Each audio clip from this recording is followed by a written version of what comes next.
Okay. May 15th of this year, been retired from the sheriff's office 18 years. They called me back and said, we're going to induct you in the Florida Law Enforcement Hall of Fame. Think that's a big deal? What did I do? Right? Right? Now, when I was president of Edward Waters College, I remember some of the other presidents, when I got selected, saying, "Yeah, sheriff? A sheriff, a college president?" You know, kind of looking like there was some order in the room or something. You know, they talking. I heard them talking. They didn't know I heard. But what I said, when I leave this job, other colleges and universities will be looking for a sheriff. That was a little arrogant, right? Y'all didn't say yes? But 2 years in a row, 2 years in a row,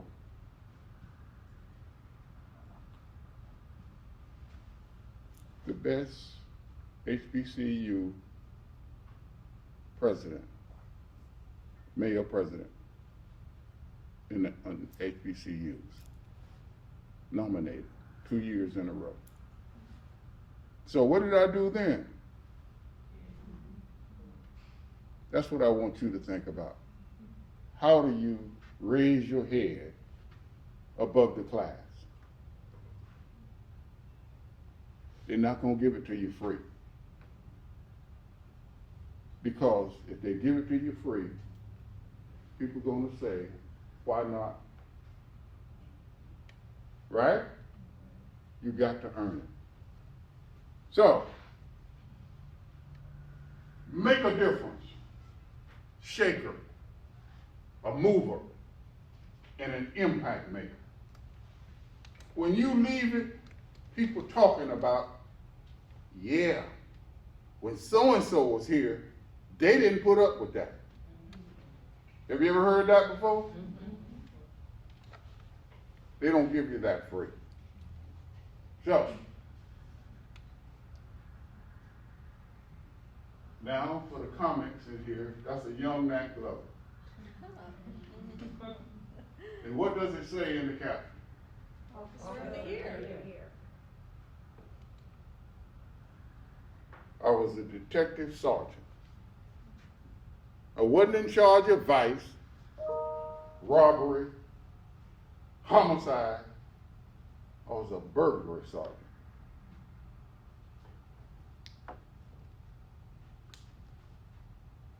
Police Officer of the Year.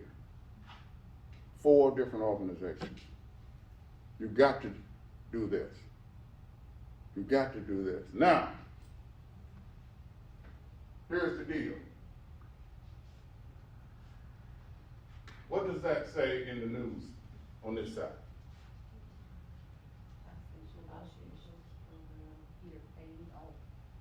Tell you about that. Tell you about that. The department got to a point where, actually, law enforcement in this country got to the point where they were responding to bank robberies and other robberies so quickly that the suspects were not able to get out of the banks before the police got there. So there became a national need for hostage negotiators. So I was a detective sergeant. My boss came to the office and gathered up all of his sergeants, and he said, we need somebody to go to hostage negotiation school. And so he said there would not be any extra pay, no extra recognition, no time off, and no special fringes, benefits. But we need somebody to go and get that training. And all of the sergeants that were standing there with me, they started looking all around. Some act like their shoes had come loose, they were tying their shoes and all, and that kind of thing. So he wasn't able to get anybody to volunteer. So he must have went back and told his boss he couldn't find anybody that wanted to go. So his boss told him, I told you to bring me a volunteer. So he came back and gathered us all up again. I knew what it was all about. I raised my hand. I said, I'll go. And so I did. I went, hostage, got my training and all. Came back. Boy, they picked at me. You know, I would walk in a room or something. They would go, all right, everybody be quiet. The hostage negotiator just walked in. And they just bust out laughing. You know, they made fun of me. You know, and I had to live through that. Getting to a point. So I endured that. But then, one day, one evening, they had a Greyhound bus hijacked in St. Augustine, Florida. And it was headed to Jacksonville, Florida. SWAT team went out, shot the tires out, surrounded the bus, contained it, and then guess what happened? You got to figure that out. What happened? They called a hostage negotiator. So, if you could read this article, it will tell you that I, along with an FBI agent, was able to negotiate with the suspect and eventually go on board and arrest him. Came to work the next morning, headline in the paper. What did everybody want to know? Say it again, sweetheart. Who is this Nathaniel Glove? Who is he?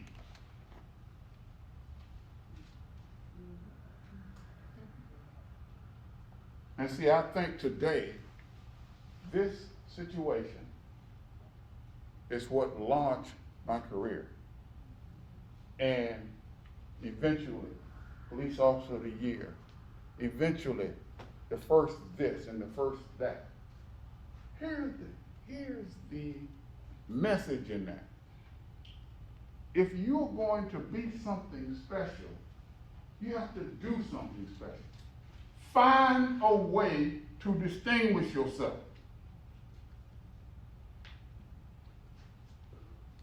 When I was a burglary detective, I was to work and in there before anybody. And I was the last one to leave every day, almost. Find a way. Now, in your environment, how do you distinguish yourself from your peers? Everybody doing the same thing now. But you have to be creative enough to do what people generally talk about, and that is go that extra mile.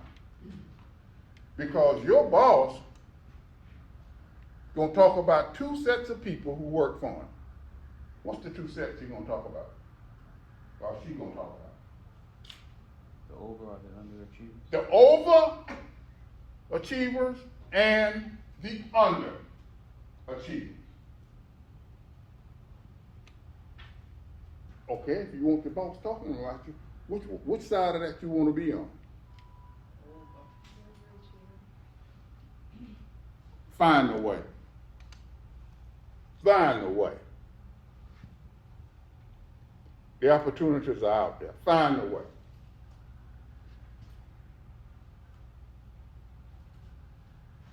Great leaders. To be a great leader, you must work on improving your leadership skills throughout what? many times you've had this class?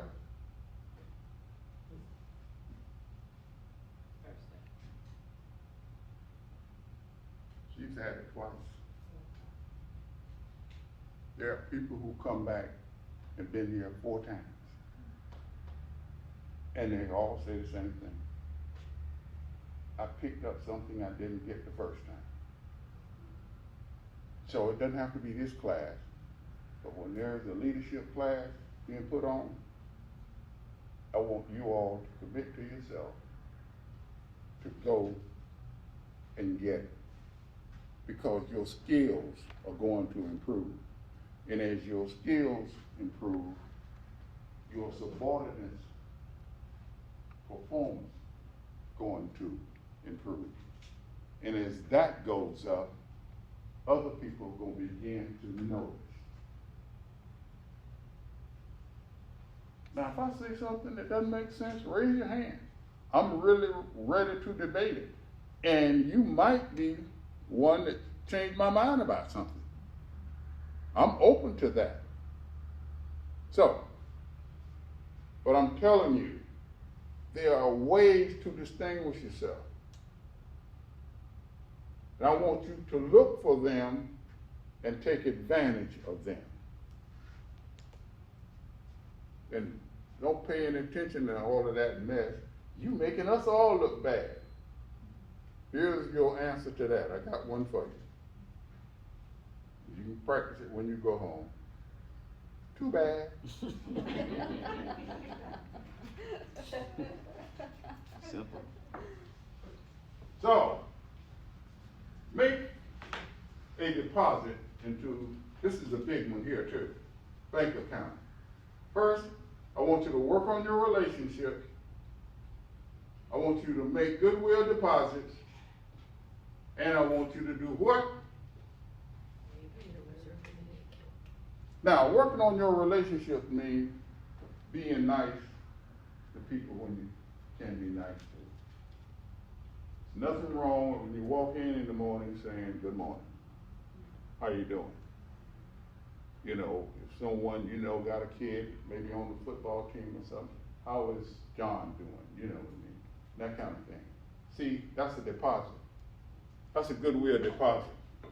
You're working on your relationship. And you want to do that so consistently that you do what? That's the last one. Create a reserve in the account. And you know why you want to create a reserve? Because one day you're going to mess up. You know, I was coming out of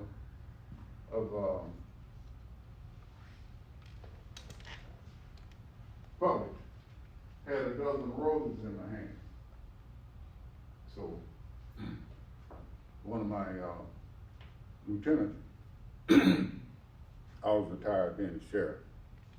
He walking behind. Oh, you in trouble, huh? Got to buy some roses, huh? So I said, Lieutenant, the trouble with you is you sat in the leadership class and you done forgot what I told you. He, wait a minute. What did you say? So I said, what I told you was that you don't have to wait till the crisis comes. You make some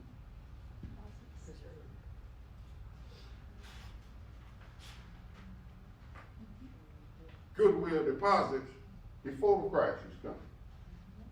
So if you got some on reserve, then when the crisis comes, soft landing. Huh? He talking about, yeah, I do remember that. Yeah, I said, yes, I see. Your problem was you wasn't listening. Oh, no, I remember. Okay. I bet. True story. I'm in the bed asleep. 11 o'clock. He calls. Hey, Sheriff.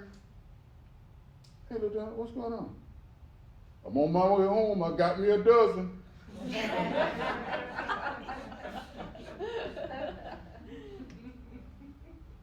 Telling you, it works.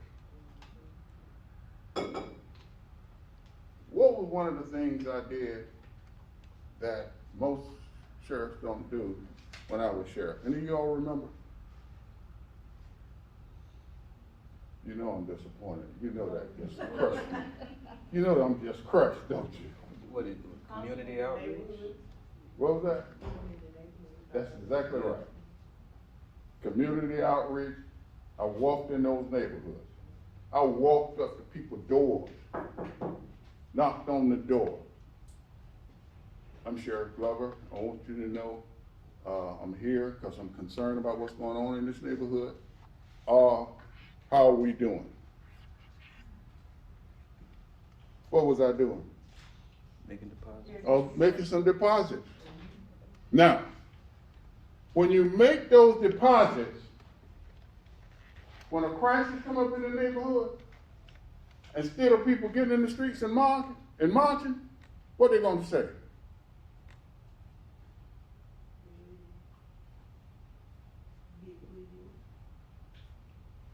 Don't worry, Sheriff Glover got this. He gonna take care of this. You got me? You wanna create that. That's why you wanna work and show yourself to your people in a way they know that they can count on you. But they know that you hold them accountable. And it's a way to do that. Create a reserve in that account. Can you go to the bank and make a withdrawal if you ain't got nothing in there? You go to the bank if you want, talking about I want to make a withdrawal. What's your account number? Oh, I don't have nothing in here. I just thought that come to the bank and make a withdrawal. What's going to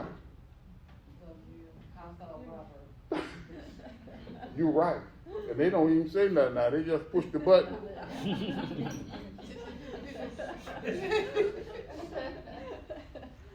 Create a reserve. It's kind of like a trust equity. That's right. That's right. That's right. Say it again. Trust equity. That's right. Equity. Value. Got me?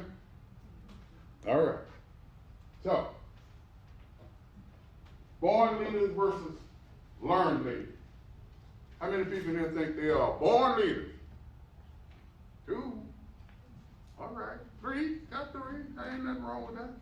Nothing wrong with that. Somebody read that. Although it's true that some people are born with greater natural gifts than others, the ability to lead is really a collection of skills, nearly all of which can be learned and improved. But that process doesn't happen overnight. Make sense? Yes. All right, let's look at some characteristics then. Born leader. What do you think is the first characteristic of a born leader? Great listener. Okay, all right. Anybody else? Be born. People, what was that? Persuader. Persuader. Courage. Let me help you with the first one. Starts with the C. Character. Communication. Communication. Courage. Confidence. Character. Uh-oh, I heard it. What is it? Charisma. Charismatic. All right. There we go. Oh. There we go. There we go. Smart class. Had 2 people say it. Had 2 people say it. But neither one of them were the born leaders. Yeah,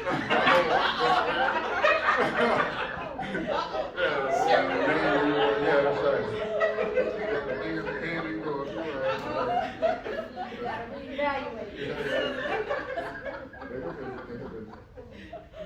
And that charisma quality is something that people find difficult to define sometimes.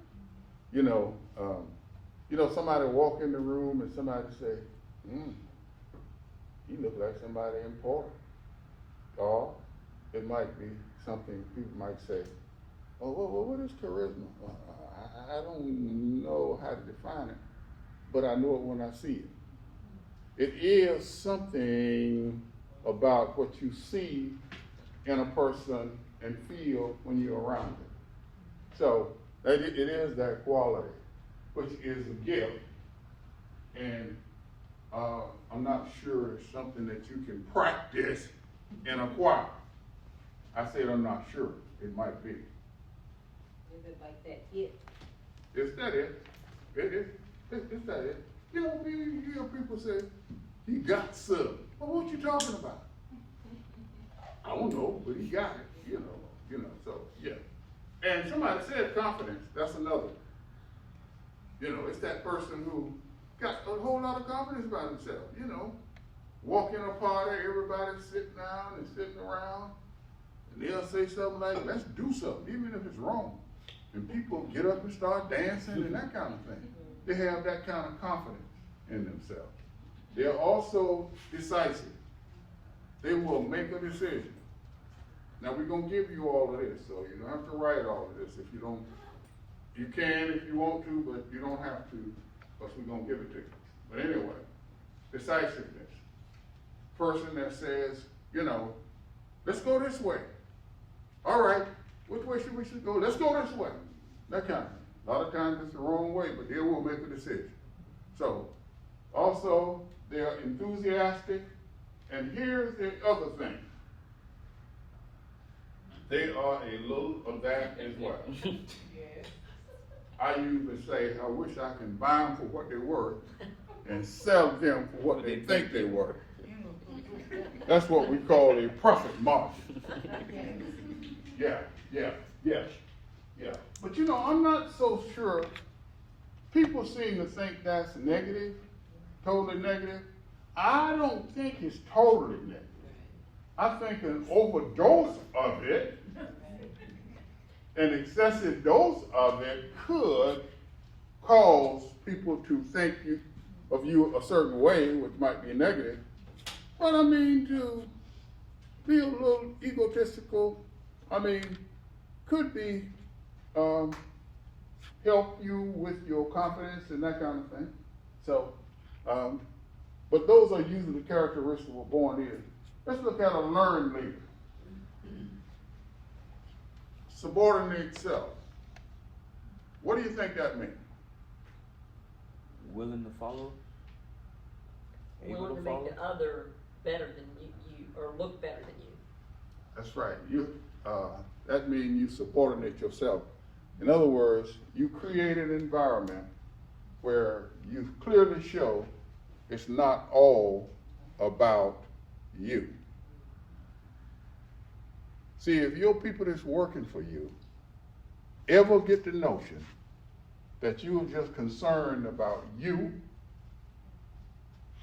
and not them, it could very well undermine their enthusiasm for making you look good. So, the other thing is, you want to do what? Remain poised. You know, if someone yells, fire! And you are the leader, you cannot be the first one out on the sidewalk talking about that everybody get out. Why not? Lead from the front. No, you want to remain calm and say, okay, we're going out this door and we're going to turn right and go to the stairs and go down the stairs. I mean, you got to, if they see you panicking all the time, you lose that respect that we're talking about here. You also want to be optimistic, a can-do person, and you want to be a person who's persevering. What does that mean? Overcome objectives and adversity. Never give up. Never give up. Hang in there. When you get knocked down, you do what? Yes. Now, here's the other, and this is a big deal.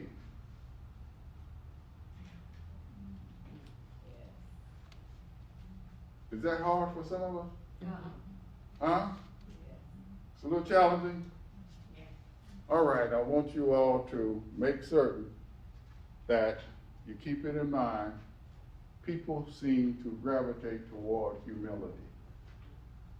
And that's the reason I said I was gonna talk about me a little bit early, because when I start talking about some of my experiences, it could very well come across like you're bragging.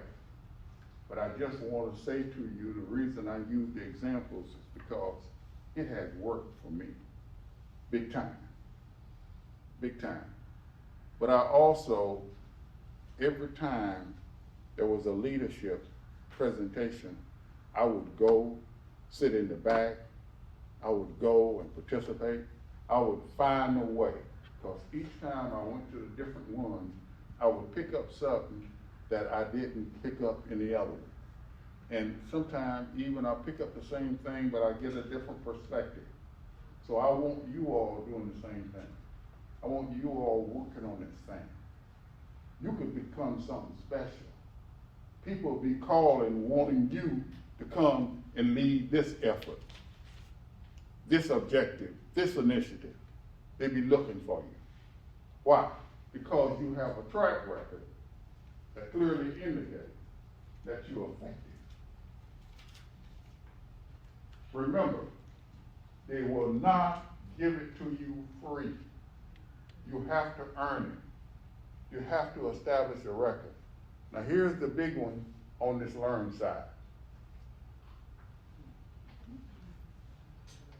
You know what that means? Let me ask you this first. Anybody ever heard of Kenny Rogers? What is he known for saying? Know when to hold and know when to fold.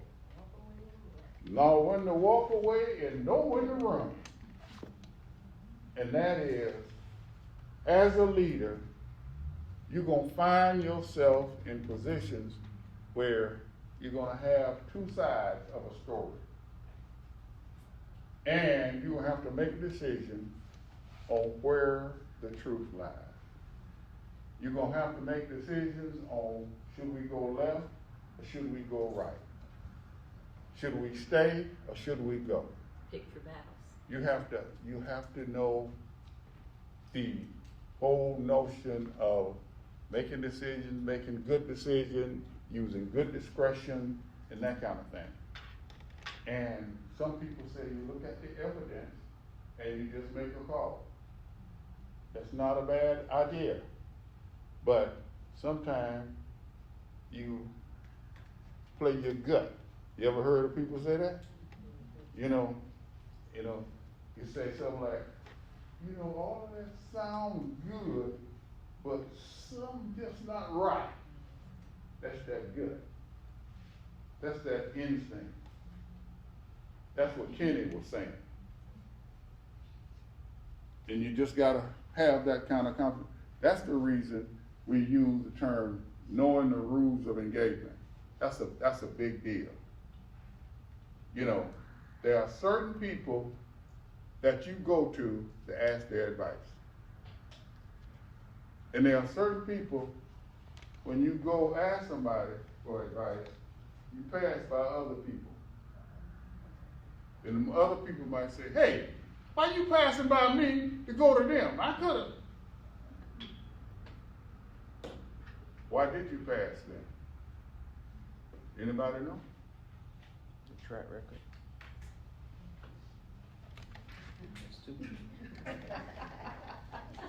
Track record. Track record. Yeah, people. I'm telling you, people watching you. And it's all going in the fire. That's why they walk by you to get to somebody else.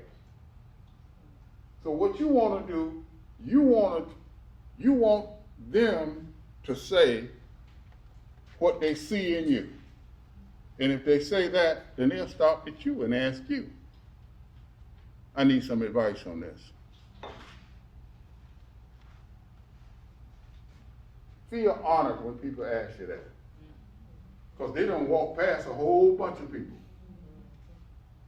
And some of them will come to you and say, I want to ask you something, but don't tell everybody. Right? Because they know that they're going to have to deal with some other people who got the track record. So,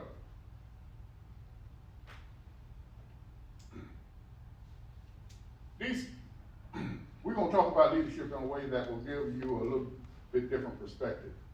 We're gonna talk about leadership prerequisites. We're gonna talk about what it takes to be a good leader.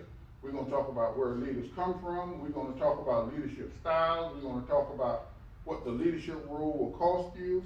We're gonna talk about some of the do's and don'ts and the principles and tools for your leadership toolbox. And some of you have already promised me, if your toolbox is not heavier when you leave here, y'all gonna let me know, right? Y'all kind of said that kind of quickly, but okay. All right, okay. No, I take the challenge. People ascend to leadership positions in many ways. How do you get there? What's the first way people usually get there? That's one of them, but not first. Connections. There's no doubt about that. They make themselves the leader, the boss. Okay, yeah, self-appointment, that's a certificate. Yeah. No other option. Well, here's the first way that people usually get there. And I talked about it earlier before we started. You perform well in a position, and people say we need to put them in charge.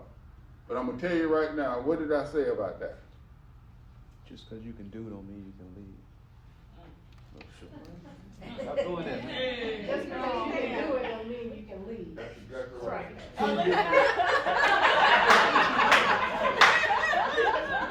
Man, always got I'm practicing humility here. Doing the job and leading people doing the job is what? Two different things. Two different skill sets. All right. All right, y'all doing all right on the front seat here? All right, okay. Tell me what you gonna say next. All right, so they also get appointed, somebody said that. They also get elected. They also take a test, come out on top. They also exercise birthright, you know.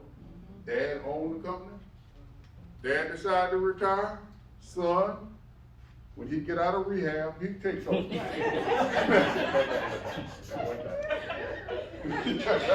That went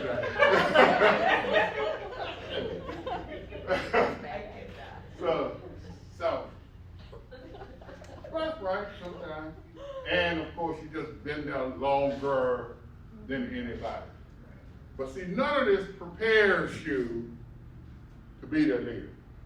So that's the reason I want you working on your leadership skills. And sometimes you get drafted. So, what do subordinates want from the people who lead them? And that's the first thing. You've got to show them that. They've got to see that in your actions. Being nice, making those goodwill deposits. You know, helping them out, helping them develop. You know.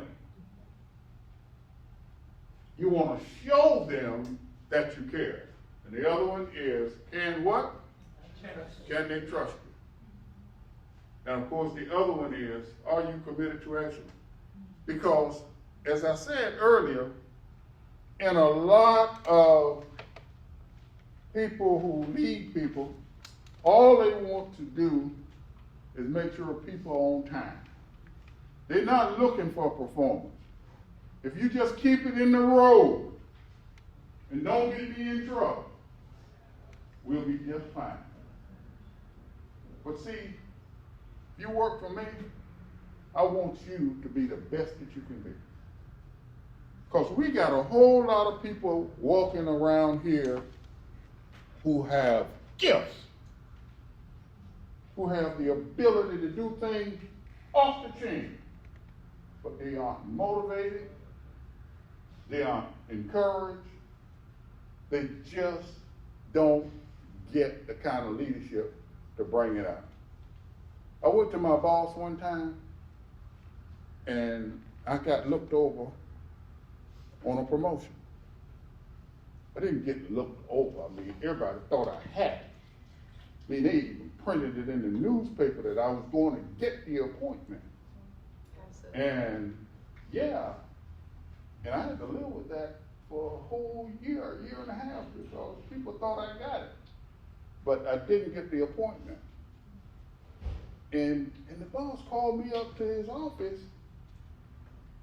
to tell me he wasn't gonna give it to me. I mean, you don't call a guy in, you just do it, and he knows, you know, and that kind of thing. And so, after it didn't happen, I was really, really emotionally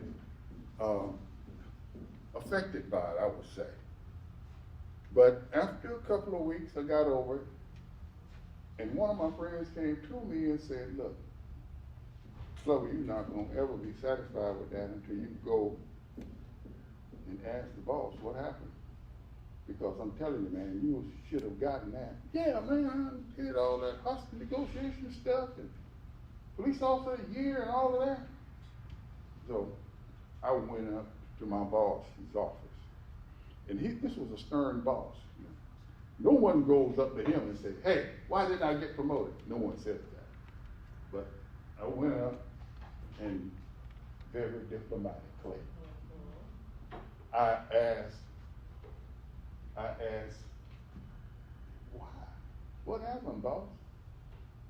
You know what he said? He looked at me and said, Glover, you didn't want that. I said, I wanted to say, well, yeah, I wanted that, because it was a big, but he said, you better than that. And I thought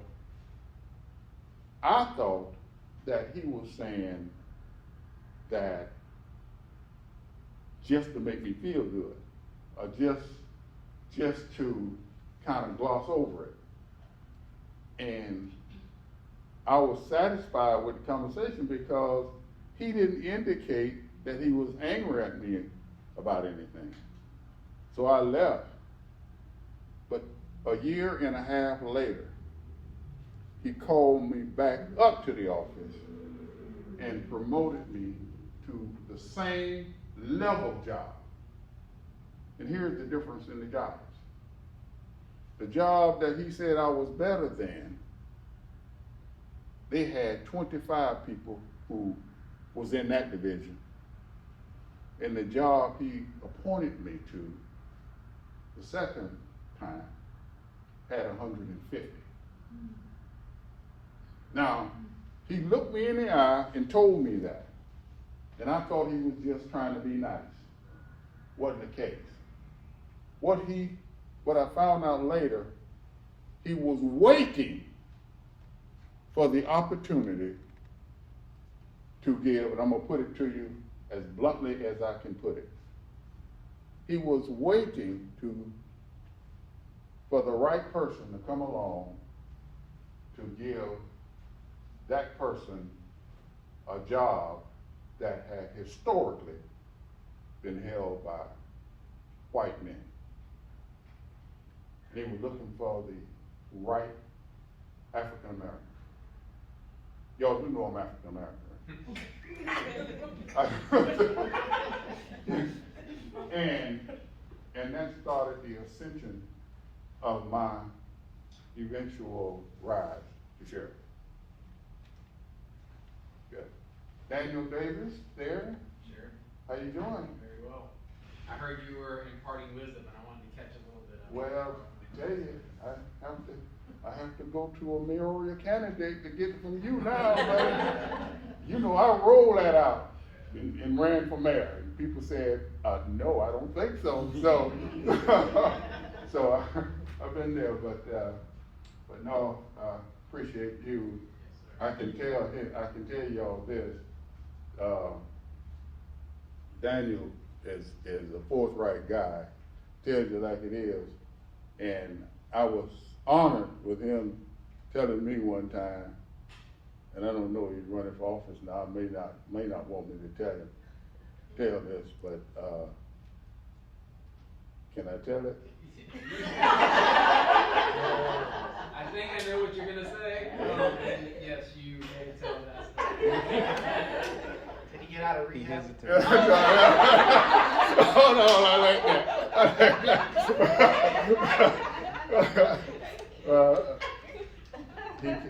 he honored me with this. He said, "You are the only and the first Democrat that I've ever voted for." Wow. He told me that now. Now that's a big deal. And see, and the reason it's a big deal, Dan, is because I've been talking to them about finding some way to distinguish yourself so people will notice you, which means that you got to do something to earn that. Because see, they don't give you that. They don't give you that. But once you earn it, people will know that you earned it. And when you start to be getting appointed to different things, people understand why you got it. Because, let me just tell you this. When I used to put people in positions, I tell them they gotta do three things. Number one, they got to be able to perform the duty to a level beyond mediocrity. And I'm just talking about, I need somebody in that job, not just to hold it in the road. I want you to take it to another level. Number two, the organization has to benefit from you being in that position. Make sense? Now here's the third, and some people question this. The third is, you have to make me look good. You have to make me look good. Now let me tell you why that's important. If I appoint these three people, and they are performing at a top level position, performance level. They're just doing great. And then this person comes to me. They don't have all the credentials. They're not exactly that shining armor that I would like to see. But I have this gut. You remember we talked about the gut earlier? That instinctive feeling. And I say, you know what? I'm going to give her a chance. Now, when I do that, what happens? And people start saying, well, where did she come from? I didn't even know she was in the running. But what happened? We done already talked about this.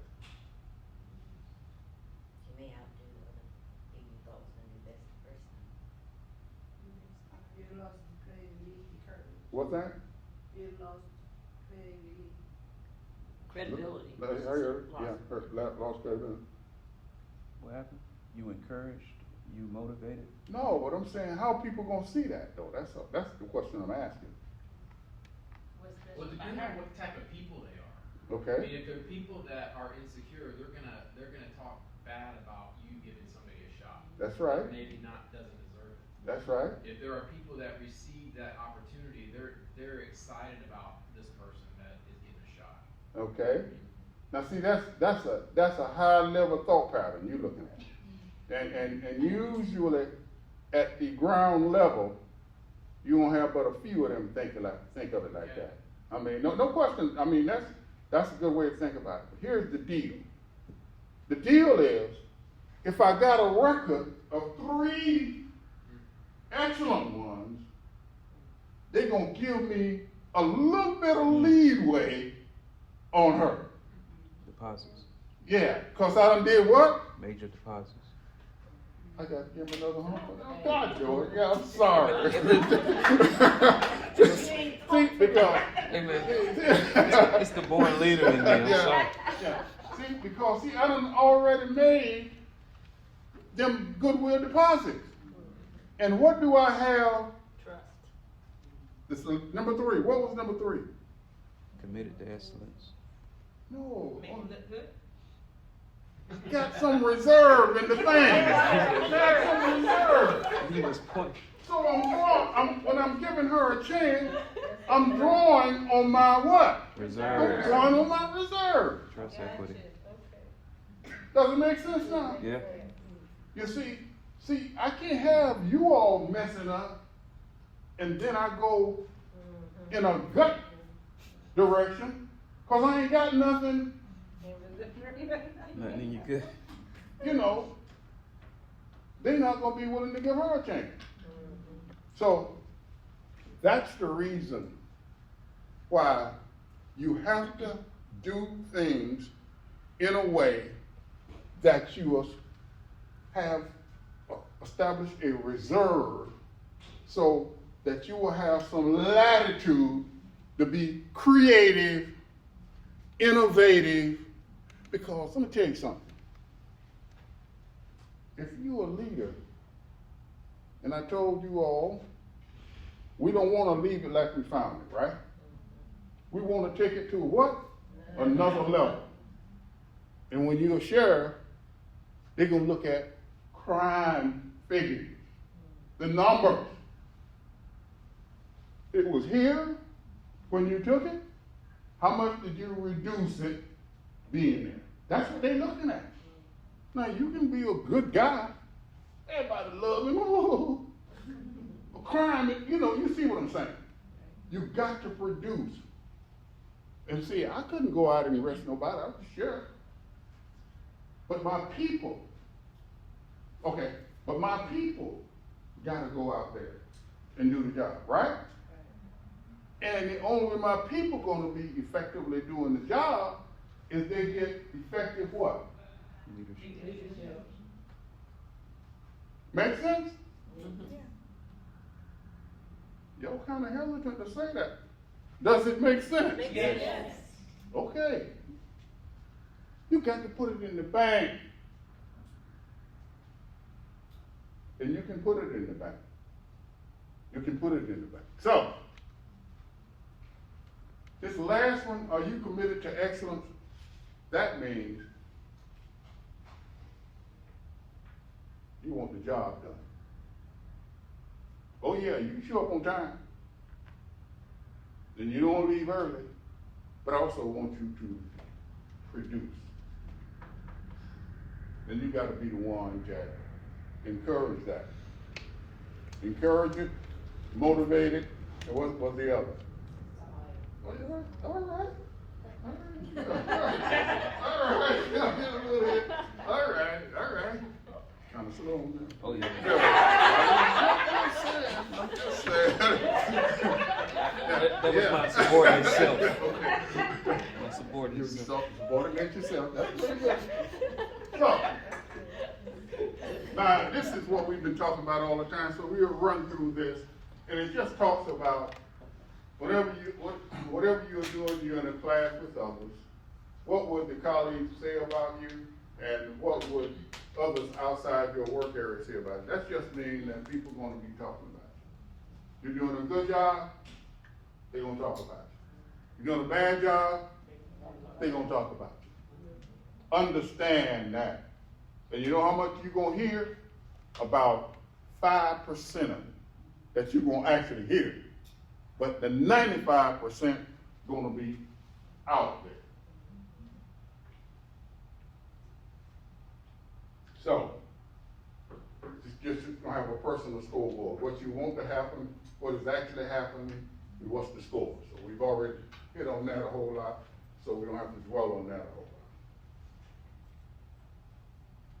So we talk about, this is another thing that where it talks about when I left the sheriff's office. I left in 2003. What Florida Times Union said about me. Read.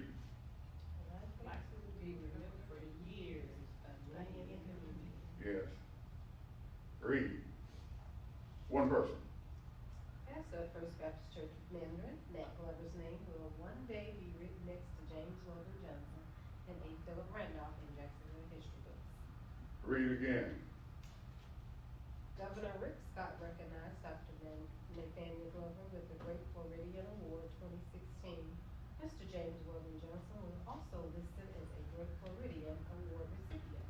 So the prophecy, he said it in 03, and in 2016, two African Americans in Jacksonville, Florida, are on the Great Floridian Awards list. and it's James Weldon Johnson and Nat Glover. So that's the reason I say prophecy fulfilled. It will, and that's kind of a big deal. But what I'm saying is, people gonna talk about you, and they're gonna say things about you, and they're gonna, if you're in the political process, in the political media, they're going to write about you. See, this will be, when I'm gone, this will always be there. So we just run through that and get to it, but just more of the same thing. But here's where I want to get to, this performance chart. Now,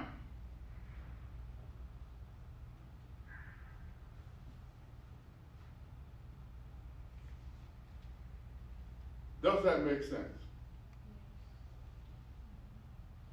What is that called? Bell curve. A bell curve.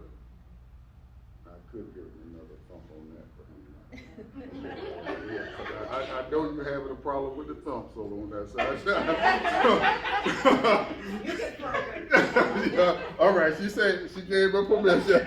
She gave me permission. All right. But this is a bell curve, but it fits that performance chart. Now, here's the deal. We're gonna get back to this. But people see you on that chart somewhere.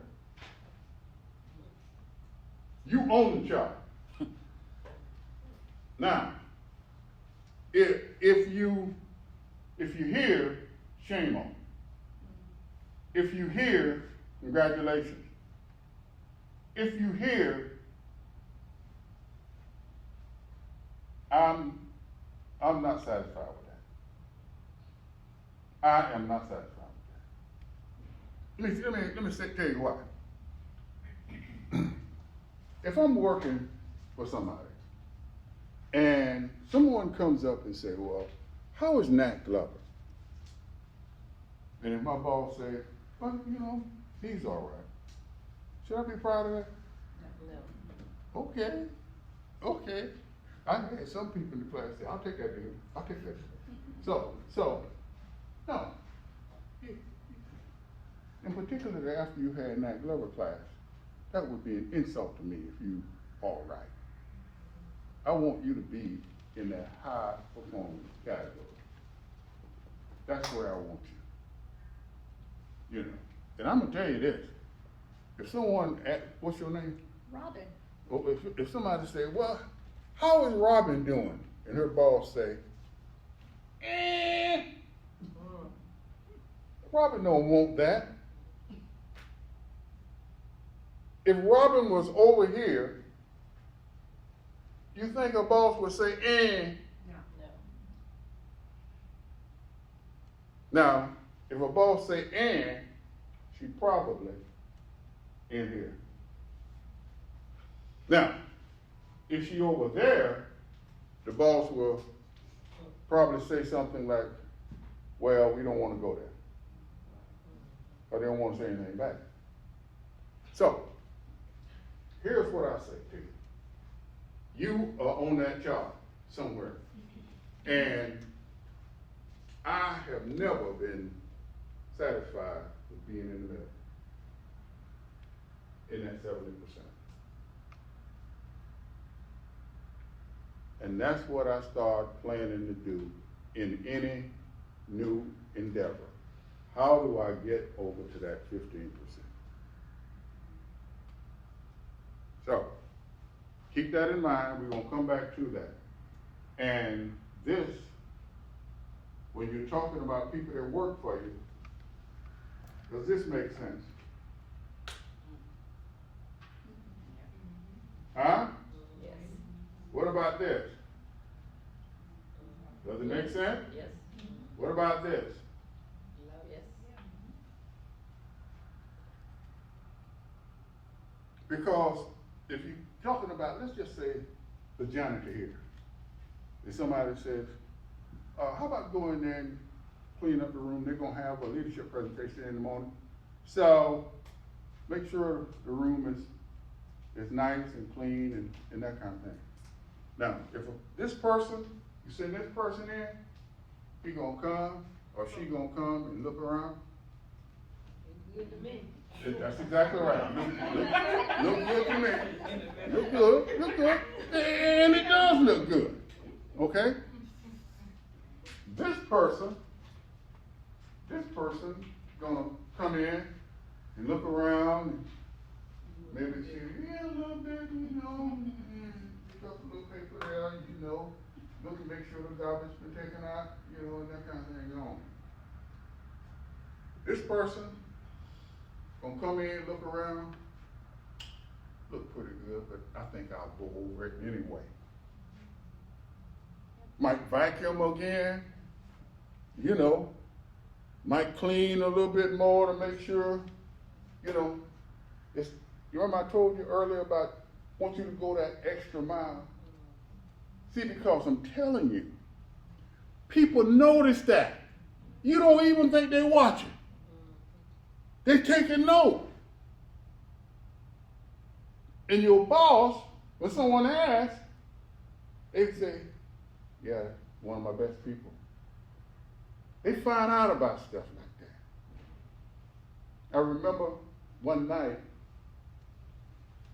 I was working late. I told you I'd come in early, stay late. That was my thing. And this was a Friday night. The sheriff came back. He was going to something. And he had forgot something at the office. He came back. It was about 8 o'clock. He looked down the hall, one light on. It was mine. He walked down and he said,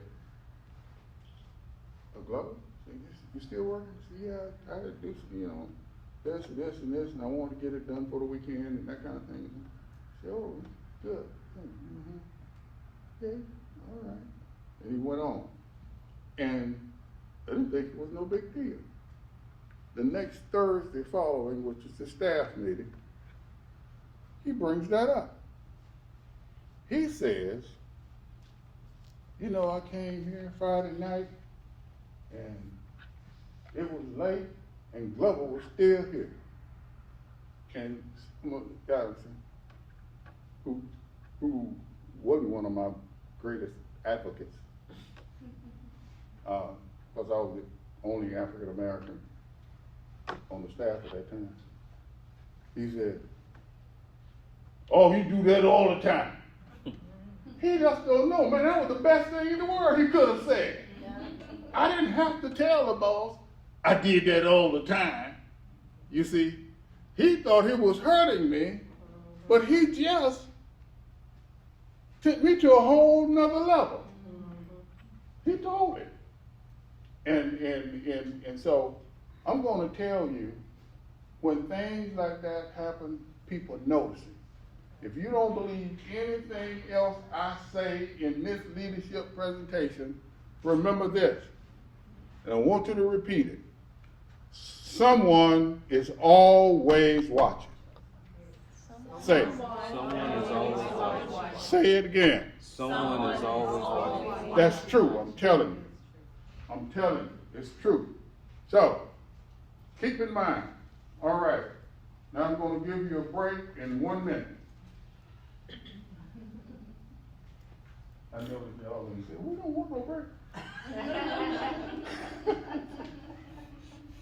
All right, how about take a 5-minute break and come on back.